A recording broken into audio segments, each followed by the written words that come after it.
வணக்கம் அன்பு நண்பர்களே, வாழ்க வளமுடன்.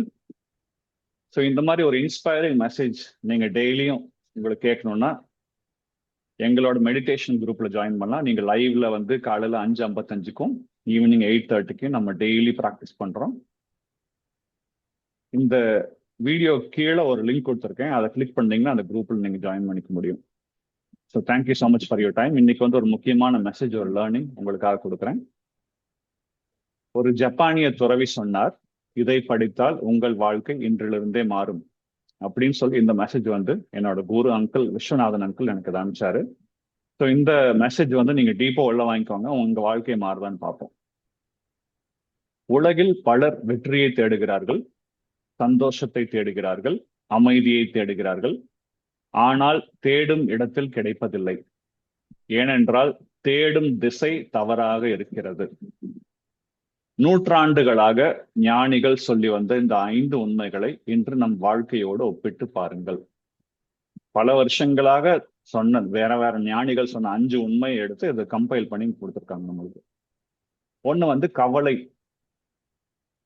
கவலை என்பது நம் கட்டுப்பாட்டில் இல்லாதவற்றை கட்டுப்படுத்த நினைப்பதால் வருகிறது. இன்று உங்களுக்கு என்ன கவலை இருக்கிறது? நாளை என்ன ஆகுமோ என்ற கவலையா? மற்றவர்கள் என்ன நினைப்பார்களோ என்ற கவலையா? வேலை இருக்குமா என்ற கவலையா? பிள்ளைகள் சரியாக வளருவார்களா என்ற கவலையா? இந்த கவலைகளில் எத்தனை உங்கள் கட்டுப்பாட்டில் இருக்கின்றன என்று யோசியுங்கள். எதெல்லாமே உங்க கண்ட்ரோல் இருக்குன்னு யோசிங்க. நாளை என்ன ஆகும் என்பது நம் கட்டுப்பாட்டில் இல்லை. மற்றவர்கள் என்ன நினைப்பார்கள் என்பதும் நம் கட்டுப்பாட்டில் இல்லை. இயற்கை என்ன செய்யும் என்பதும் நம் கட்டுப்பாட்டில் இல்லை. இருந்தும் இந்த விஷயங்களுக்காக இரவும் பகலும் கவலைப்படுகிறோம். தூக்கம் இல்லாமல் படுக்கையில் புரண்டு புரண்டு கிடக்கிறோம். ஒரு எளிய உண்மை இருக்கிறது, நம் கட்டுப்பாட்டில் இருப்பதை மட்டும் கவனிக்கலாம், கட்டுப்பாட்டில் இல்லாதவற்றை விட்டுவிடலாம். இந்த ஒரு பழக்கம் மட்டும் போதும், கவலை பாதியாகும், வாழ்க்கை இலகுவாகும். கவலையை ஒழிக்கிறதுக்கு ரொம்ப ரொம்ப சிம்பிள். ஒவ்வொரு சுச்சுவேஷனும் அந்த சுச்சுவேஷன்ல கேளுங்க, whether it is in my control. Control இல்லையா விட்டுருங்க, உங்களால் முடிஞ்சதை பண்ணுங்க. சூப்பர். 2வது, மௌனம், சைலன்ஸ். மௌனம் என்பது வெறுமை அல்ல, அது ஆழமான சிந்தனை தொடங்கும் இடம். நாம் எப்போதும் சத்தத்தில் வாழுகிறோம். ஸோ நமக்கு சுத்தி ஃபுல்லா நாய்ஸ் தான் இருக்கு. வெளியே உலகம் போனீங்கன்னா ஏகப்பட்ட இன்ஃபர்மேஷன் வருது. காலையில் எழுந்தவுடன் தொலைபேசி, வேலையில் கூட்டங்கள், வீட்டில் தொலைக்காட்சி, படுக்கையிலும் காதில் ஒலிகள். மௌனம் என்பது நமக்கு பயமாக இருக்கிறது. இது அண்டர்லைன் பண்ணி சொல்லணும். மௌனம் என்பது நம்மளுக்கு பயமாக இருக்கிறது. மெஜாரிட்டி ஆஃப் பீப்புள் வந்து சைலன்ஸ் வந்து பயப்படுறாங்க. ஏனென்றால் மௌனத்தில் நம் மனது நம்மோடு பேசத் தொடங்குகிறது.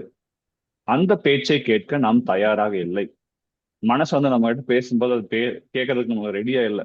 அதனாலதான் மௌனம் நிறைய பேருக்கு பயமா இருக்கு. ஆனால் உண்மையான ஞானம் சத்தத்தில் பிறப்பதில்லை. அதை படிங்க, அதை பாருங்க, அந்த யூடியூப் பாருங்க, அந்த இதை பாருங்க, அதெல்லாமே தேவையில்லை. மௌனம் இருந்தாலே போதும். உலகின் மிகப்பெரிய கண்டுபிடிப்புகள் எல்லாம் மௌனத்தில் நடந்தவை. மிகப்பெரிய முடிவுகள் எல்லாம் மௌனத்தில் எடுக்கப்பட்டவை. மிகப்பெரிய புரிதல்கள் எல்லாம் மௌனத்தில் வந்தவை. இன்று ஒரே ஒரு காரியம் செய்யுங்கள். 10 நிமிடம் எந்த சத்தமும் இல்லாமல் அமருங்கள். தொலைபேசி வேண்டாம், தொலைக்காட்சி வேண்டாம், வெறும் மௌனம். அந்த 10 நிமிடம் உங்களுக்கு என்ன சொல்கிறது என்று கவனியுங்கள். வாழ்க்கையின் மிகவும் முக்கியமான பதில்கள் அங்கே இருக்கின்றன.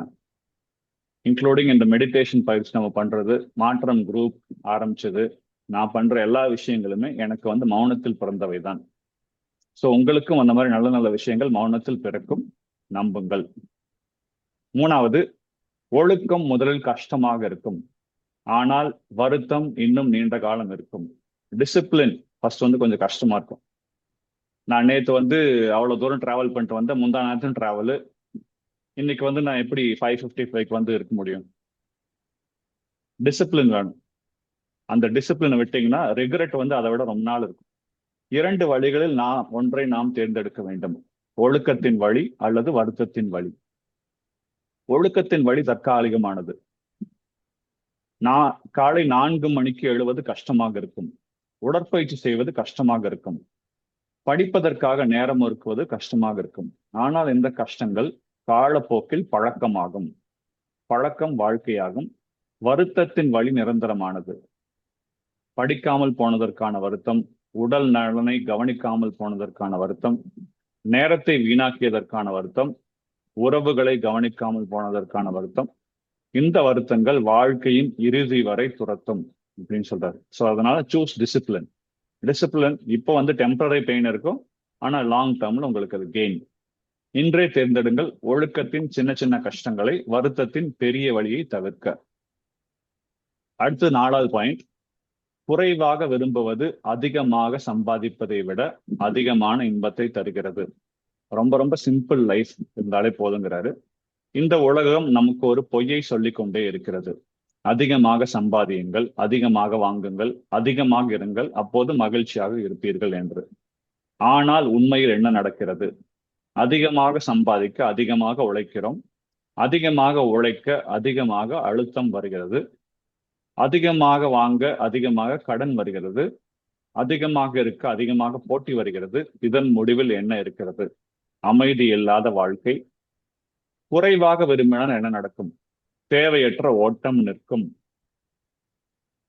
தேவையற்ற கடன் வராது. தேவையற்ற போட்டி தேவையில்லை. மனதில் இன்பம் வரும். வாழ்க்கையில் நிம்மதி வரும். மகிழ்ச்சி அதிகமாக சேர்ப்பதில் இல்லை, தேவையற்றை கழிப்பதில் இருக்கிறது. மெஜாரிட்டி ஆஃப் பீப்புள் வந்து இது they won't get it. மகிழ்ச்சி வந்து அதிகமா சேர்க்கறதுல இல்லை, நமக்கு தேவையில்லாத விஷயங்கள் நம்ம விட்டுறது தான் இருக்குது அப்படின்னு சொல்றாரு. கடைசி பாயிண்ட், அமைதி தினசரி நடத்தையால் கட்டப்படுகிறது, திடீர் உணர்வுகளால் அல்ல. ஒரு கோயில் ஒரே நாளில் கட்டப்படுவதில்லை. ஒவ்வொரு நாளும் ஒரு கல் சேர்க்கப்படுகிறது. பல ஆண்டுகளுக்கு பிறகு கோயில் உருவாகிறது. அமைதியும் அப்படித்தான். ஒரு நாள் தியானம் செய்தால் வாழ்க்கை மாறாது.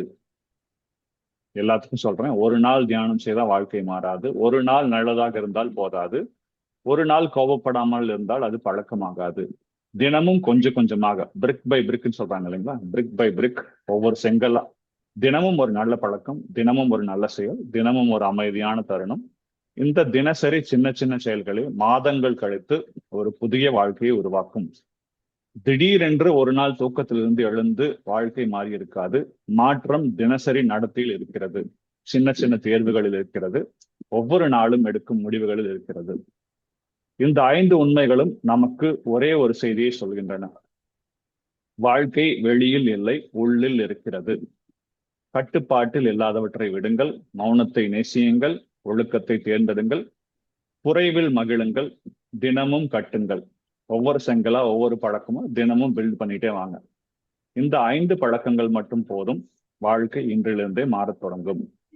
இந்த 5 பாடங்களில் இன்று உங்களுக்கு மிகவும் தேவையானது எது? உங்கள் எண்ணங்களை பகிருங்கள்.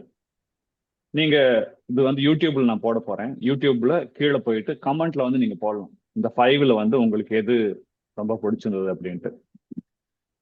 இதை வேற யாராவது மனிதர்கிட்டையும் இந்த வீடியோ ஷேர் பண்ணுங்க.